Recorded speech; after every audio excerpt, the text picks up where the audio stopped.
Now on to our interview with Johann Hari.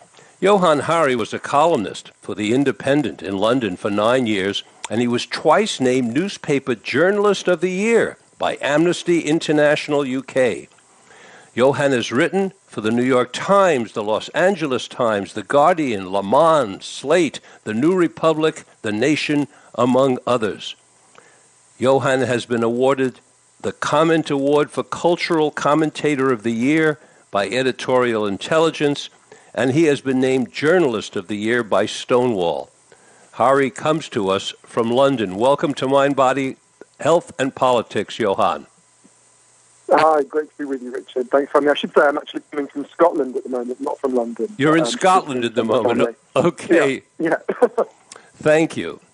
Well, you've written this wonderful book, which I have carefully read and I'm very excited about, called Chasing the Scream.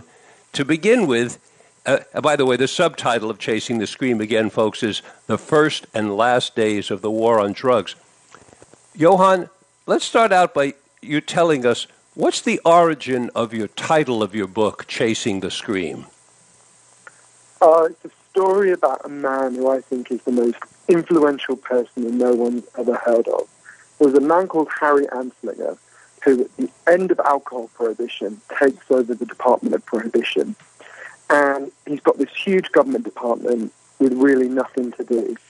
And he, to keep his department going, effectively invents the modern war on drugs. He's the first person to ever use the phrase war on drugs, long before Nixon or Reagan. And he was really motivated by two passionate hatreds.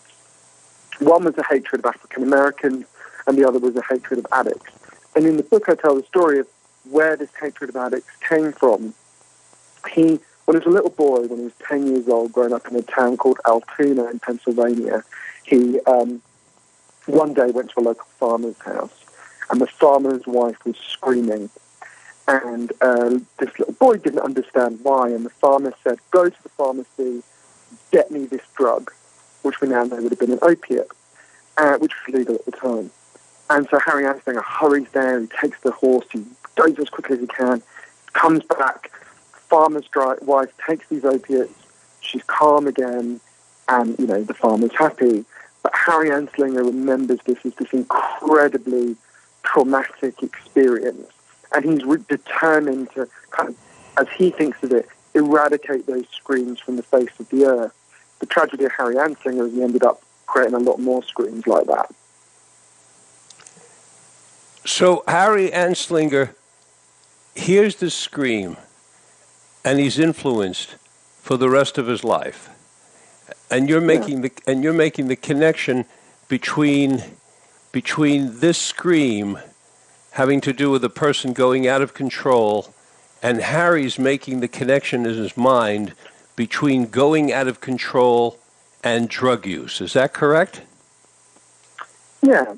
I mean, it varies, and it's important to understand that his hatred of addiction, was quite uneven. So at the same time, when he's in charge of the Bureau of Narcotics, he finds out two very famous people in America are heroin addicts, Judy Garland and Billie Holiday. With Judy Garland, he tells her she's going to be fine, she should take longer vacations. He reassures the studio she's going to be okay. With Billie Holiday, he stalks her and he kills her. And I tell the story in the book. I open in Chasing the Scream with this story of what he did to Billie Holiday, which I think is unbelievably shocking.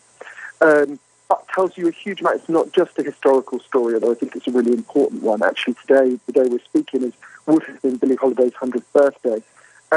It's not just because it's important, but actually it's playing out today. The same thing is happening today.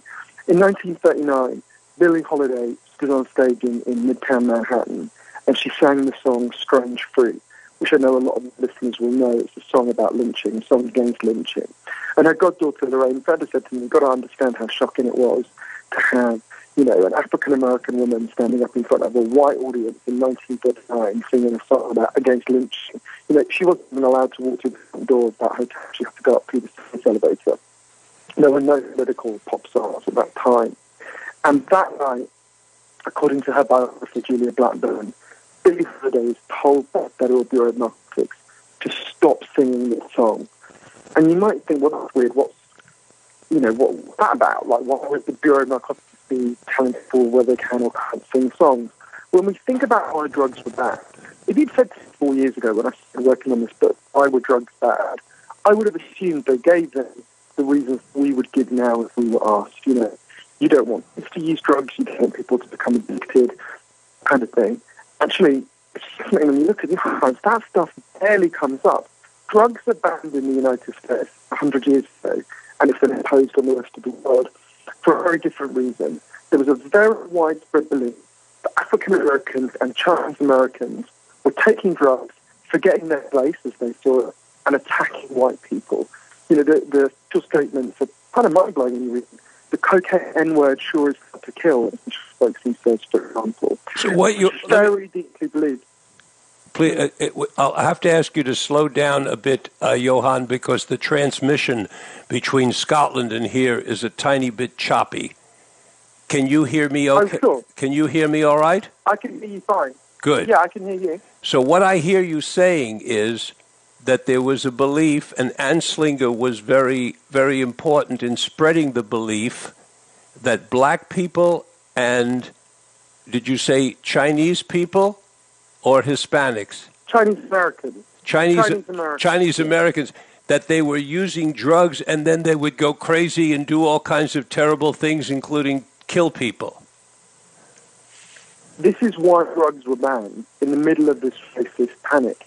If we think about it now, we can see what was really going on. After the Civil War, there's been a promise of equality for ethnic minorities that has been totally denied, right?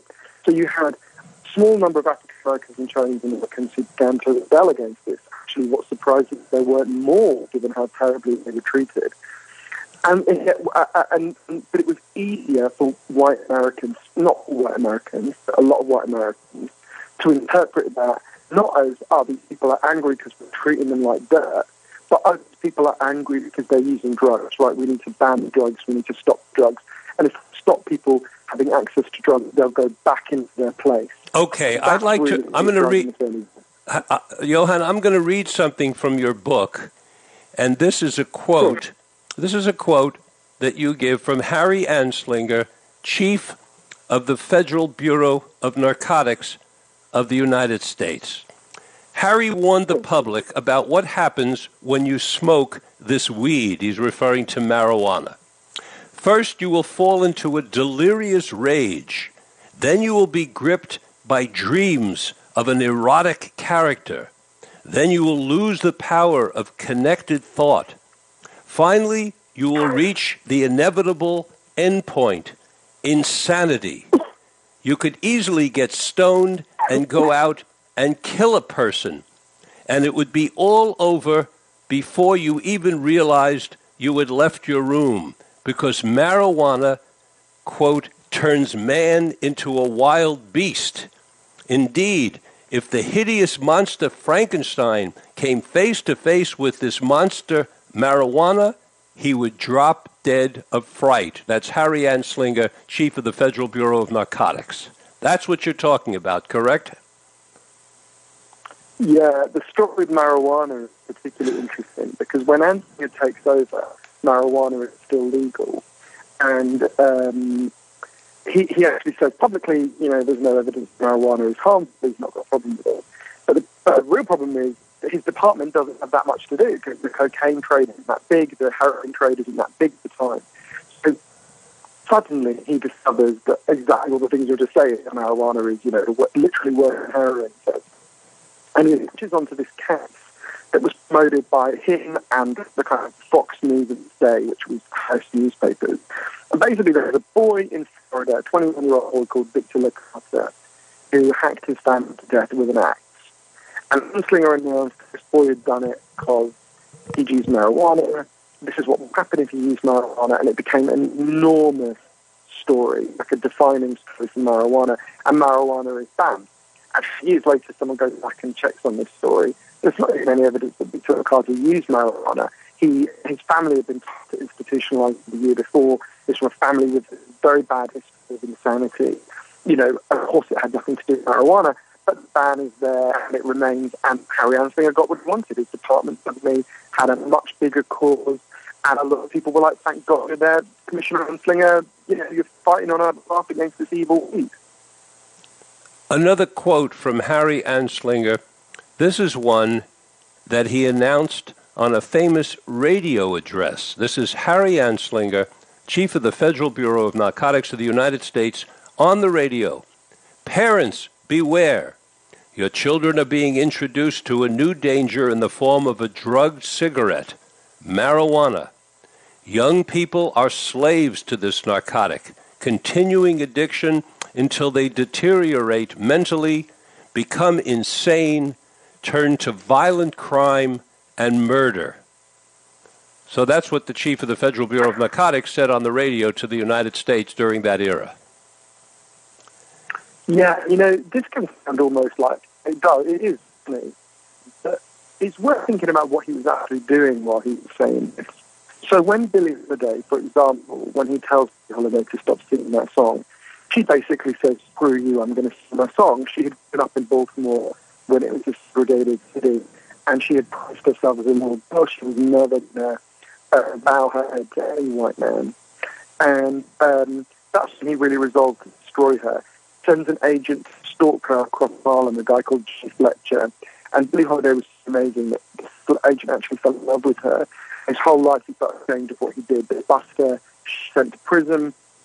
She goes to prison, she doesn't sing a word, she's made to clean up the pigsties. But the worst thing happens next. She gets out of prison and she can't sing because she needed a license to perform anywhere where alcohol was sold. So there were very few places that she could perform. And so, her friend Yolanda Bavan, who's herself a great jazz singer, said to me, what's the cruelest thing you can do to a person is to take away the thing they love. That's, by the way, what we do to addicts all over America and all over the world. We give them criminal records to make it extremely hard to ever get back into the legal economy, and a lot of people in that position. And so, of course, Billie Holiday relapsed, and she ends up very badly on both alcohol and heroin. She ends up, when she's in her early 40s, she collapses in Manhattan. She's taken to hospital. The hospital refused to take her in. So she's taken to a different hospital, and she's convinced that Anslinger's men aren't done with her. She says to one of her friends, they're going to kill me in there. Don't let them, they're going to kill me. On her hospital bed, she's diagnosed with liver cancer. The agents know that, Anslinger's agents. They go in and they arrest her on her deathbed. They handcuff her to her deathbed. They don't let her friends in to see her. When one of her friends, a woman called Maylie Duffy, manages to insist that she's given methadone, because she knew she would have gone into withdrawal, she is given methadone for 10 days. She starts to recover. Then they cut it off, and she dies. One of her friends said she looked like she had been violently wrenched from life. And I think that tells you a lot. Partly the horror of the drug war, that it makes addiction worse. It makes addicts worse. A lot of it is about race still to this day. Also, I think about how to resist it, One of the things that helped me, one of the reasons why I was motivated to write the book was that we had a drug addiction in my family. One of my earliest memories was of trying to wake up one of my relatives and not being able to. And anyone who's got an addict in their family will know that, you're angry a lot of the time with them. And it really helped me to see the heroism of Billie Holiday. No matter what they did to her, she always found somewhere to sing that song. She would go to the deepest part of the Deep South and she would sing her anti-lynching song. She kept the promise that she had made to herself back in Baltimore. She never bowed her head to any white man. And I think that's really a model. It's a model of that story is a model of the horror of the drug war. Also, it's a model of how we should resist it.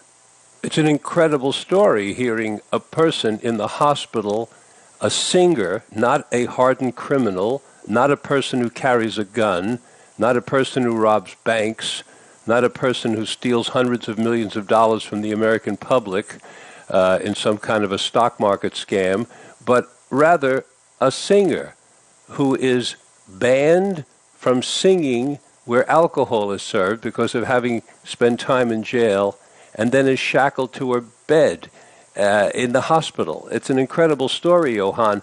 But while you were telling that story, you threw in a line there that is so important that I want to come back to it, and that is how tens of millions of people all over the United States and around the world are put in jail for drug offenses and then are deprived, when they get out, they're deprived of a way of making a living.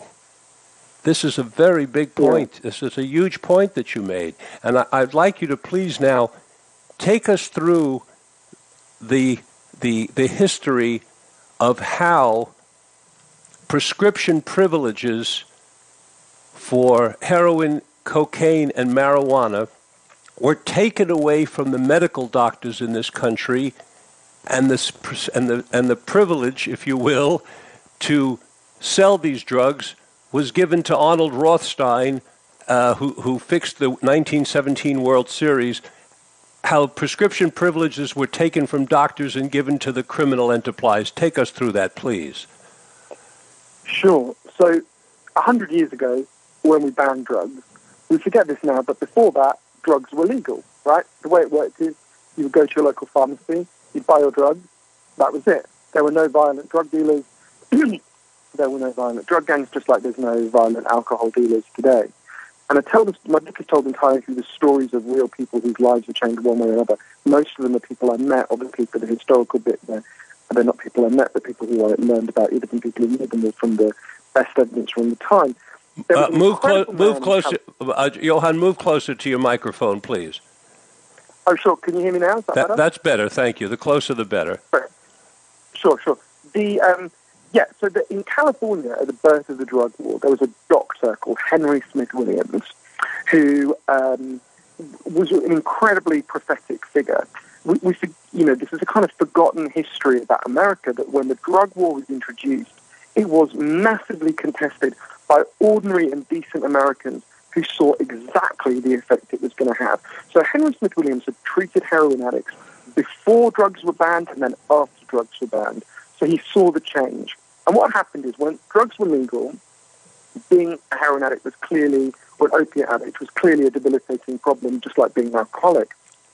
But what he saw is, when drugs were banned, things got dramatically worse.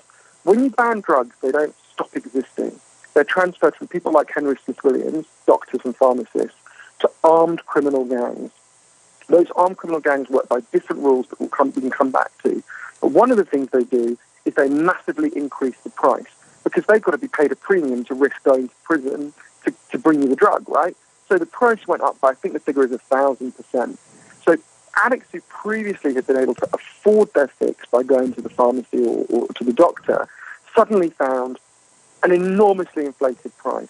That meant that a lot of the women started prostituting themselves to meet their habit. It meant that a lot of the men started committing property crimes. So you suddenly get these two huge crime waves. One is the creation of violent criminal gangs to sell and provide the drugs, and you get the addicts themselves becoming criminal. It's worth noting, before drug prohibition kicks in, the vast majority of drug addicts had jobs. They were no more likely to be criminal than anyone else.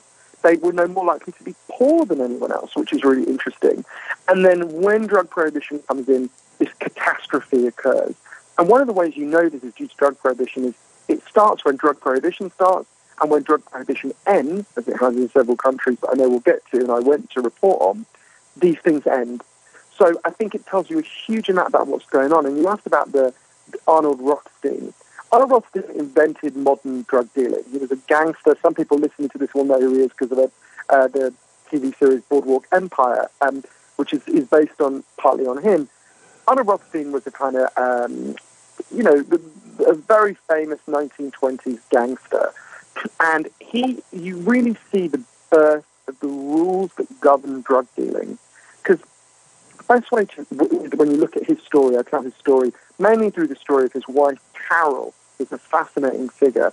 But the best way to explain how these rules work is, if you or I go to your local liquor store and we try to steal their beer or their vodka, they're going to call the cops. The cops will take us away. So that liquor store doesn't need to be violent. It doesn't need to be intimidating. If, however, we go to your local weed dealer or your local coke dealer and we try to steal their product, obviously they can't ring the police. The police would arrest us, right? Would arrest them, rather. So they've got to be intimidating and violent so we wouldn't dare to go up to them and try to steal their product. You don't want to be having a fight every day. So you want to establish a reputation for being so terrifying that no one will dare to take you on. And that's what happens. There's a sociologist who talks about how the war on drugs creates a culture of terror. And I tell that story in the book partly through the story of Arnold Rothstein and partly through the stories of two other people, Chino Hardin, an incredible transsexual crack dealer who I got to know over 3.5 years in Brownsville, Brooklyn, and a boy called Rosalio Ressa, who was a hitman for the deadliest Mexican drug cartel, who butchered or beheaded around 70 people between the ages of 13 and 17 for the Mexican cartels. And really what you see with that story is, it is important to understand, a lot of people hear the phrase drug-related violence, and they think what's happening is people are taking drugs and killing someone. Actually, that's overwhelmingly not what's happening. In the same way that Al Capone wasn't killing people because he got drunk, he was killing people because alcohol was prohibited. In the same way, if we look at the overwhelming majority of the so-called drug-related deaths in the United States, that actually rival drug gangs killing each other and people getting caught in the crossfire. There's 10,000 killings every year in the war for drugs that is created by the war on drugs. And that violence will stop if we stop prohibition. In the same way, the drinks aisle at Walmart doesn't go and shoot in the face the guy who runs the local liquor store because they're both legal. But of course, that is what happened between alcohol sellers when alcohol was prohibited. That's super important to understand. The person you're listening to here on Mind, Body, Health, and Politics is Johann Hari, author of Chasing the Scream, The First and Last Days of the War on Drugs. You're hearing Johann tell us that the crimes that we hear about with regard to the war on drugs are not crimes, for the most part, being committed by people on drugs. They're crimes being committed by the perpetrators of the criminal enterprise, those who sell the drugs. Please go on with your story, Johann. But there's actually a study where we can look at this in detail. In 1986, there was a study of all the crimes that were described as drug-related murders in 1986 in New York City. And what they found was, like our Professor Paul Goldstein, what he found is 2% were where an addict was committing a property crime to feed their habit and something went wrong and they killed someone. 7% were where someone had taken drugs and attacked someone. And all the rest, 91%, were rival drug gangs killing each other to establish their patch and people getting caught in the crossfire, including huge numbers of innocent people who had nothing to do with the drug trade. So that gives you a sense of where this violence is coming from. And that's a tragedy across inner city America. Where I went to in northern Mexico, it's an unimaginable catastrophe. You've got 70% of the economy of Ciudad Juarez, one of the cities I went to, is in the hands of armed criminal gangs. And something that really every American citizen should be aware of is Michelle Leonhardt, the head of the Drug Enforcement Agency, a woman who's the main drug war body in America, a woman whose wages you pay, was asked in official testimony what she thought about the fact that 60,000 innocent Mexican civilians have been killed in this violence in the last 6 years. And she said, these were her exact words, it's a sign of success in the war on drugs. That should be a national scandal. Americans are better than that. 60,000 Mexicans dead is a sign of success in the war on drugs. Yeah, and I tell the story in my book. I'll just briefly tell you the story of one of those people. There's a woman called Marisela Escobedo. She lived in Ciudad Juarez. She had nothing to do with the drug trade. She had nothing to do with, she never used any drugs. None of her family used any drugs. She wasn't interested in drugs. She happened to live in Ciudad Juarez, which obviously is a city on the border between the United States and Mexico, where a huge amount of the drug trade passes through. And Marisela had a daughter called Ruby, who, when she was 14, developed a crush on a guy who worked in Marisela's shop, a guy called Sergio, who was 21. Sergio had turned up Marisela was a nurse, but she also had a little kind of woodwork shop. And this 21-year-old guy, Sergio, had turned up one day and said, have you got any work? I've got a baby. I need a job. And Marisela was kind of soft-hearted, so she gave him a few tasks to do. And after a few months, Marisela discovered that, in fact, Ruby was having an affair with this 21-year-old, and she was obviously horrified because her daughter was 14. So she went to the police, and she said to the police, you've got to deal with this. And the police didn't do anything, and Marisela didn't understand why. So Maricela stopped her daughter, fires this guy, obviously, and stopped her daughter singing. And one day her daughter ran off with this guy. And Maricela went to get her back. The police wouldn't help her. She still didn't understand why. And her daughter, this goes on for quite a long time. Maricela keeps trying to bring her back. Her daughter, when she was 15, got pregnant by this guy. And Maricela was obviously heartbroken and very frustrated.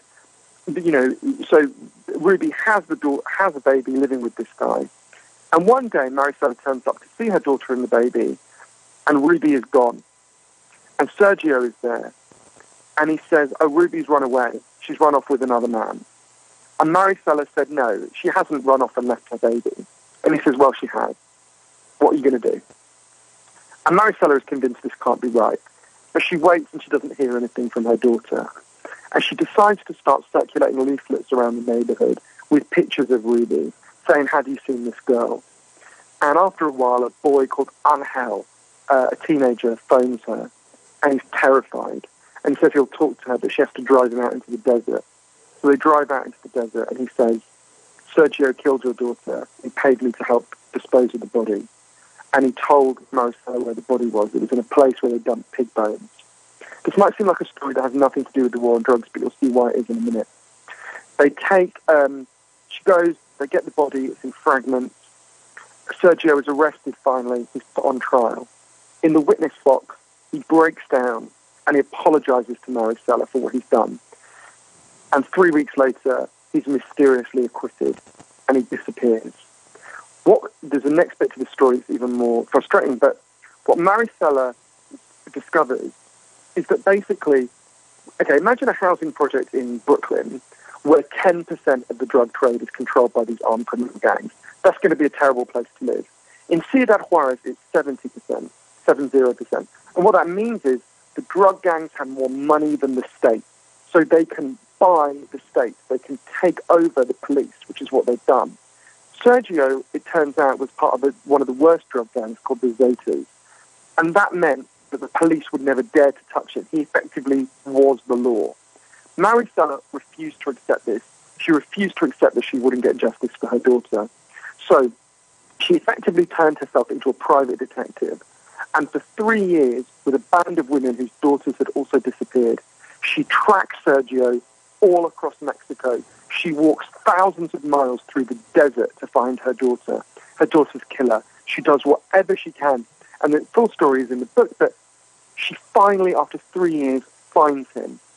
And she goes to the police, and the police let him go. And she tracks him again, and she decides to hold a protest. And she goes to the governor's mansion in Chihuahua, which is the state capital.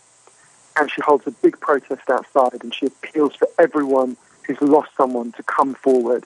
And she says, you know, she talks about how this will happen to other people if they stay silent. And outside the governor's mansion, in front of all these people, a man walks up to her and shoots her in the face. And it tells you, now that's one of those 60,000 people, right? That's one of those 60,000. Michelle Leonhardt. Yes. And that's one of the people, and that's one of the people who Michelle Leonhardt thinks the death is a sign of success in the war on drugs. I'm stunned listening to the story, even though I've read it in your book. And you're really describing what is called a rogue country. Have you actually, in your book, did you describe people being both beheaded and crucified and hung up in the city of Ciudad Juarez? Well, I tell the story of Juarez through 3 people. One is Maricela. One is a guy called Rosalio Reta, who I'll come back to. And the other is a guy called Juan Manuel Ogun, who, Juan was fascinating. Basically, so many people have been killed in Juarez, and people are so terrified because there's no punishment, because there's a 2% murder conviction rate in Juarez because the killers are the police, own the police force, so, you know, obviously not being arrested. But everyone who ever spoke out was killed. So journalists, politicians, human rights organizations, all just butchered, right? And there was a group of teenagers, young teenagers, 14 and 15-year-olds, who were so upset that they were growing up in a place where just no one even stopped and looked at a dead body that was dumped in the street because they were too frightened. But they did something, it's one of the strangest things I've ever seen, and so fascinating. They decided to start dressing as angels and going to the site of where the bodies are dumped. And they have designed these incredibly elaborate angel costumes. So they paint themselves silver, and they stand on a stool, but they have these long robes flowing over the stool. So they look like they're 8 feet tall, and they've got these huge long wings. And they stand over the bodies and they hold signs saying things like, corrupt police, God can see you, or Chapo Guzman is one of the worst drug lords at the time, Jesus sees what you're doing. It's unbelievably brave. I went out with them one day, and it was people, are really taken aback when they see them. So, and that's the last form of resistance in the forest that still exists. But the other person I tell the story of is a guy called Rosalio Retta. I got to interrupt you. Johann, Sure. allow me to interrupt you because we've only got 20 minutes left, and I want to take us. Oh, sure. I want to take us out of Mexico and back to the United States. We understand that Mexico has turned into a rogue state. We get it. That the government is bought and sold by the cartels. And we understand that a woman can get shot right in the face in front of the governor's mansion, and nobody gets prosecuted for it. It's a terrible state of affairs. Bring us back. Can I just correct one thing? I don't think just to correct one thing about that, just very quickly. Mexico isn't the rogue state. The United States is the rogue state. Mexico Mexico didn't choose to follow this policy. The United States government from the 1930s, from Anslinger to today, has forced Mexico to adopt this policy. It's not Mexico that's gone rogue, it's the United States. Thank you for correcting. The United States stopped forcing, So understood. By creating this prohibition, we took and that's what I want to hear a little bit more about until we get to the present state, which is tell us the story about how 20,000 doctors in the United States were prosecuted. Please tell us. Yeah, well, it's partly, so when drugs were banned in 1914, there was a very deliberate loophole written in the law, which said, this doesn't cover addicts. Addicts can go to the doctor, and the doctor should carry on prescribing. And that loophole was shut down state by state. And doctors resisted really strongly. 17,000 doctors resisted it so strongly they had to be arrested and were basically accused of being drug dealers, which was outrageous, because they didn't want their patients to die if they were forced to go onto the black market. And one of the things that was fascinating in my book, I went on this long journey across 30,000 miles in 9 countries, was to see the echoes between the start of the drug war and the end of the drug war. Because I went to the places, as we discussed, where the drug war is worst, some parts of the United States, Mexico and so on. But also I went to places that had moved beyond the war on drugs. And they're largely places that have listened to their doctors. And it's fascinating. To give one example, Portugal, in the year 2000, had one of the worst drug problems in Europe. 1% of the population was addicted to heroin, which is mind-blowing. And every year they tried the American way more and more. They arrested more people, they imprisoned more people. And every year the problem got worse. And one day, the Prime Minister and the leader of the opposition got together and effectively said, look, we can't go on like this. What can we do? And they decided to set up a panel of doctors and scientists to figure out what would genuinely solve the problem. And they said, you guys go away, figure out what we'd do, and we will agree in advance that whatever you recommend, we will do. And this is what's so fascinating, because the panel came back after looking at all the evidence, and it said, decriminalize all drugs, from cannabis to crack. But, and this is the crucial next stage, take all the money we used to spend on arresting and imprisoning drug users and spend it on turning their lives around instead. And so partly that's things that we think of as treatment in the United States, like, rehab and psychological support. But much more of it was something the opposite of what we do. It was about getting addicts jobs. So they set up a big program. So say you used to be a mechanic and you developed a heroin problem. They'll go to a garage when you're ready and they'll say, if you employ this guy, for a year, we'll pay half his wages. Really simple. Or they set up a big program of microloans so addicts could set up small businesses. The goal was to make sure that every addict in Portugal had something to get out of bed for in the morning. And the results are in. It's been nearly 15 years now. Injecting drug use is down by 50% in Portugal, 50%. Overdose deaths are massively down. HIV transmission is massively down. Virtually nobody in Portugal wants to go back because it's been such a success. I went and interviewed the guy who led the opposition to decriminalisation. He was the top drug cop in Portugal at the time. He was called João Figueira. And he said to me that everything he said would happen didn't happen. And everything the other side said would happen did. And he talked about how he felt ashamed that he'd spent so long arresting and harassing drug users when it didn't work. And I think that really tells you something about your question.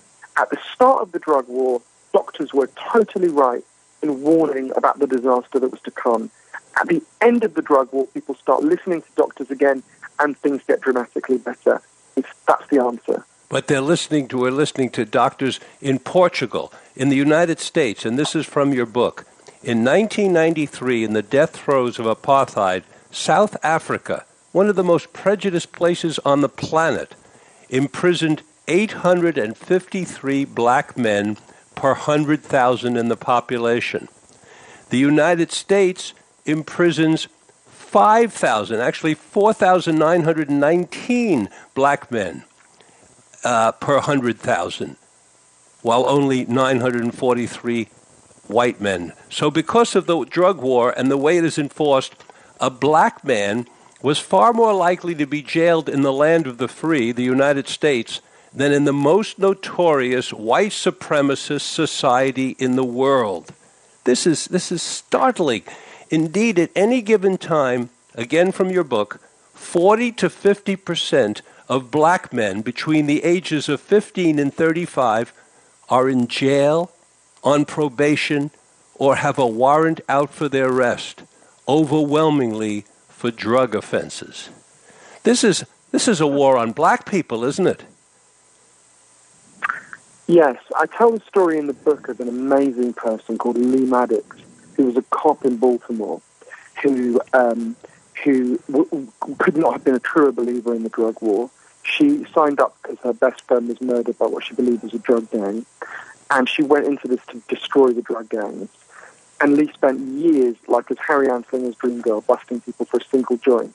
But Lee is a very honest person, and she's really not a racist. And she realized that they were just overwhelmingly arresting young black men. There's a colleague of hers who I quote in the book, he gave a speech called Matthew Fogg, who was a cop in D.C. near where Lee was. And he went to his boss one day and said something like, "Hey boss, how come we only ever bust black people for drug possession? Why do we only ever go to the black neighborhoods? I'm pretty sure white people use drugs." And his boss said something like, "Well, yeah, sure, but white people get lawyers, and white people know judges, and they know journalists, so we'll go for the low-hanging fruit."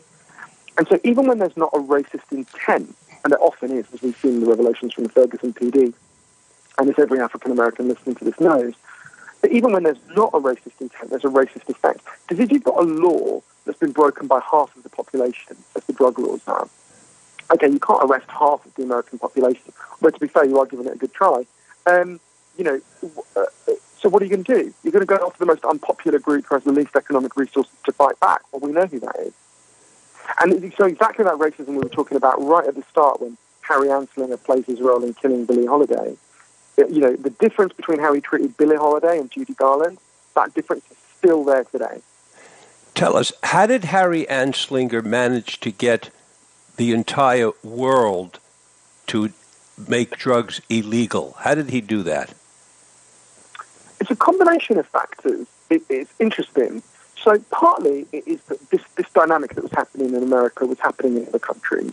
So other countries had hated racial groups that they wanted to have an excuse to crack down on. So partly it was kind of like there were people like him in other countries.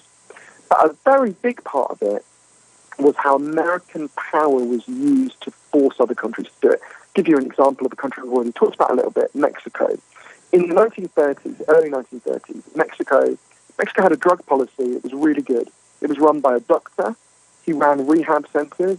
He said addicts should be sent to rehab and given compassion, and that cannabis was not harmful and shouldn't be banned.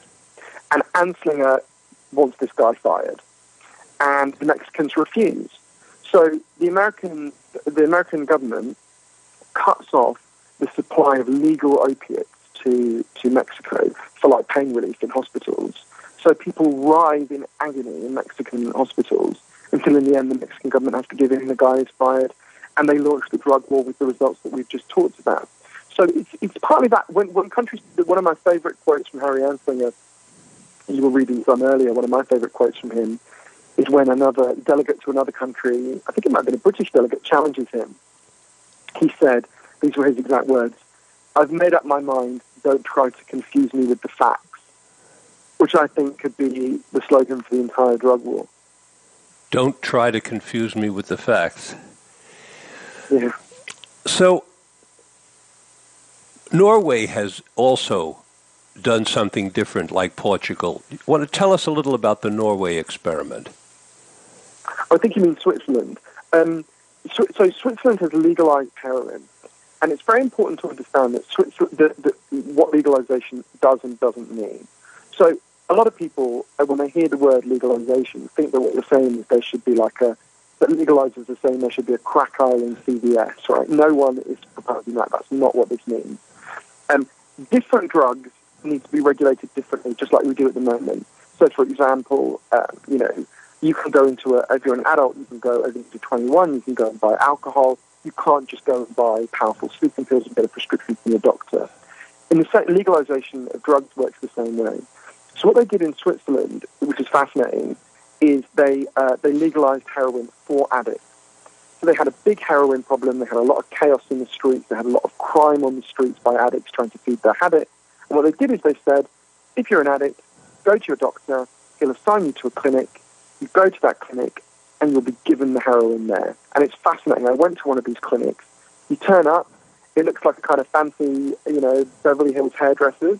You go into a little booth. You inject the heroin. You can't take it out with you. You're given clean needles to use it, and you're given the heroin. And then you leave and go to work.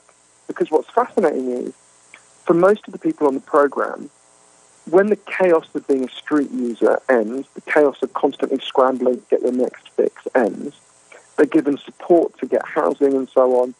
And what's fascinating is the vast majority of them get jobs, get their lives together, and choose to cut back on their heroin. You never have to give up that heroin. There's no pressure. You can stay on that program as long as you want. And yet the majority of people there choose to reduce their dose over time. Because, and this goes to the core, I think, of addiction, because when your life gets better, you can bear to be present in your life and you don't depend on the drug. One of the things that most fascinated me in the research for the book and most surprised me is the discovery that really addiction is not what we think it is. That actually addiction has quite different causes to the ones that we've been told in this century of the drug war.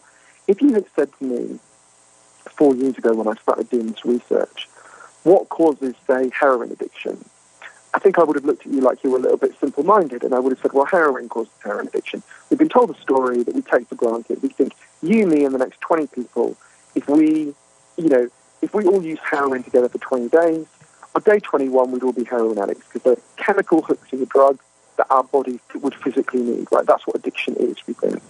And first realised there was kind of a hole in this theory when it was explained to me. If you or me get run over, if I get run over here in Britain and I break my hip, I'll be taken to hospital. Diamorphine for the pain. Diamorphine is heroin. It's actually much stronger heroin than I'd ever get on the streets because it's pure. If what we think about, that's happening in hospitals all over the world, people are being given heroin legally for long periods of time for pain relief. If what we think about addiction is right, what should be happening? Some of those people should be leaving hospital as addicts, right? There's lots of studies of this. That doesn't happen. But when I learned that, I just thought that's so strange. I didn't know what to do with it until I went and interviewed a guy called Bruce Alexander, who's a professor in Vancouver. He's really radicalized how we think about addiction. Bruce explained to me the theory of addiction we all have in our heads, and I had, comes from a series of experiments that was done earlier in the 20th century. They're really simple experiments. Your listeners can do them at home if they're feeling a bit sadistic. You get a rat and you put it in a cage and you give it 2 water bottles. One is just water and one is water laced with either heroin or cocaine. If you do that, the rat will almost always prefer the drug water and almost always kill itself. You might remember the famous Partnership for Drug-Free America advert in the 80s based on this experiment. So there you go, that's our theory of addiction, right? In the 70s, Bruce Alexander comes along and says, hang on a minute, we're putting the rat in an empty cage. It's got nothing to do except use these drugs. Let's do this differently. So Bruce Alexander built Rat Park. Rat Park is like heaven for rats. It's a cage where they have everything they could possibly want. They've got cheese and tunnels and coloured balls, and crucially, they've got loads of friends. They can have loads of sex, and they've got both the water bottles, the drugged water and the normal water. But this is the fascinating thing. In Rat Park, the rats don't like the drugged water. They hardly ever use it. None of them ever use it compulsively. None of them ever use in a way, none of them ever overdose. And that tells you something really important about addiction. There are interesting human examples of this that I can tell you about if you like. So what we're basically saying here is if you make the environment like a jail, then a person will take a drug, maybe till they die, because their existence is so miserable that the drug is better than their miserable existence. But if you give the rat or a person a decent environment, they'll choose their decent environment over numbing themselves out and killing themselves over the drug. That's basically it, isn't it? I think that's a really good way of putting it. And there's a really good human example that happened to be taking place at the same time as Rat Park. It's called the Vietnam War.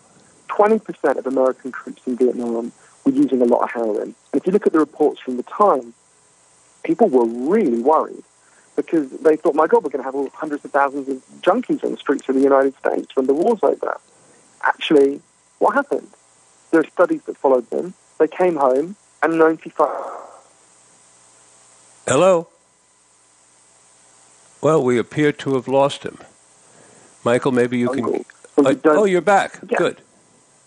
Oh, can you hear me? Yeah, now we can. We lost you there for a moment. Welcome back. Oh, sorry. Where did you lose me? You were talking about you talked about the famous case where 10 or 20% of the boys in Vietnam were using heroin, and we were concerned when they got back to the United States that we'd have all these heroin addicts, and it turned out not to be the case. Yeah, and it's really important. They didn't go to rehab. They didn't go into withdrawal. They just stopped. Because if you're taken out of a hellish, pestilential jungle where you don't want to be, and you could die at any moment, and you go back to a nice life in Wichita, Kansas with your friends and your family, well, you don't want to be out of it all the time. You want to be present in your life. It's the equivalent of being taken out of that first cage and put into the second cage. And this has massive implications, not just, partly for the drug war, and I think beyond it. The implications for the drug war are, you realize the craziness of it, that if pain and isolation are massive drivers of addiction, you realize that it's madness to impose more pain and more isolation on addicts and make it and think that that's going to stop them. I went out in Arizona with a group of women who were forced to go out on a chain gang, wearing T-shirts saying I was a drug addict, and dig graves. Those women are never going to work again. Do we think that they're going to be more likely to stop using drugs as a result of that? It's partly that, and it makes you realize why the Portugal experiment of doing the opposite has worked so well. I actually think it has even bigger implications for the whole way we live. Because for a lot of our fellow citizens, we have created a society where life is a lot more like that first cage and a lot less like Rat Park. Bruce Alexander, who designed the Rat Park experiment, talks about how in addiction we talk a lot about individual recovery. And that's really important. But we need to talk a lot more about social recovery. We need to talk a lot more about how something has gone wrong with us, not just as individuals, but as a group. And I think that's absolutely key, that this addiction that we're seeing, not all of it, but a lot of it, is a symptom of a much deeper social problem in our culture.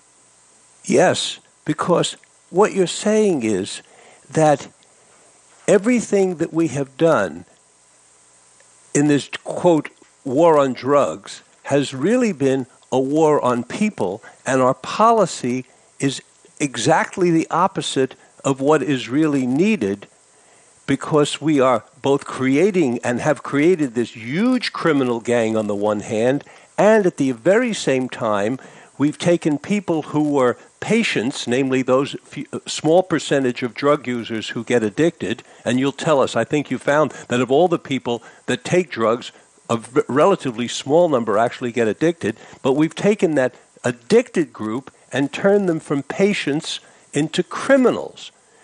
But there's one reason why perhaps this entire system of this flawed war on drugs is not flawed, and that is if you want to put black people into jail. And if you want to fill the jails with black people and Hispanics, then the war on drugs is successful. Isn't that the case? I think it's slightly more complicated than that. Please. There's definitely some conscious racist intent at the beginning and all the way through. If we think about Anslinger, if we think about Richard Nixon, that's definitely the case. I don't think it's just conscious racist intent. I think it's a complex range of things. Partly, once you have a policy established, you then get a large number of vested interests who are then hugely invested in it continuing. Now, at the moment, if you only need to look at who funds the opposition to the legalization campaigns when you have marijuana legalization campaigns. So you've got the private prison industry, you've got the prison guards unions, you've got the alcohol lobby, you've got a whole range of people who benefit from the situation being the way it is. But one of the things I really want to say to people is none of this has to continue, right? This can end if we choose to end it. The one thing you can say for the drug war is we gave it a fair shot, right? We've spent 100 years, $1 trillion, hundreds of thousands of lives, and we can see the results, right? We can choose a better way. There are countries that are choosing a better way, and the results are extraordinary. If we want to, we can end this. And if enough ordinary American citizens band together and demand it, it will end. In 1969, when a bunch of drag queens start a riot outside the Stonewall Inn, there were about 20 of them, and gay people had been persecuted for 2,000 years. If you had said to them, 45 years from now, a president is going to name this moment in his second inauguration address as one of the greatest moments in American history, and by the way, that president will be black, it would have seemed like the most ludicrous science fiction you could ever come up with. Those people in 1969 didn't even ask for gay marriage. It didn't even enter their heads because it would have seemed ludicrous to suggest it. A lot of those people lived to see that day happen. I met a lot of people on my journey who were fighting to end the drug war. I tell the story of really heroic people.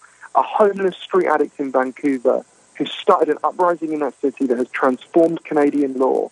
If he can do it, and he was a homeless street addict, if those drag queens could do it and they could live to see their victory, we can do it. None of this has to happen. Thank you so much, Johann Hari. Thank you for bringing us this interview today, for ending on a note of hope that we can end this so-called war on drugs, which is really a war on people. Chasing the Scream, the first and last days of the war on drugs. It's a must-read, everybody, and it's been a pleasure having you on this program. It's been a privilege, Johann, and I look forward to meeting you in person and perhaps being able to get you back on the program again in the future. And thank you so much for engaging so deeply with this. And I'd just say to the listeners that the website is chasingthescream.com if they want more information about it. Chasingthescream.com. Check it out, folks. And thank you, dear friends and neighbors, for listening to today's broadcast of Mind, Body, Health, and Politics, which is brought to you by our KZYX staff and our in-studio engineer, my dear friend, Mike DeLaura.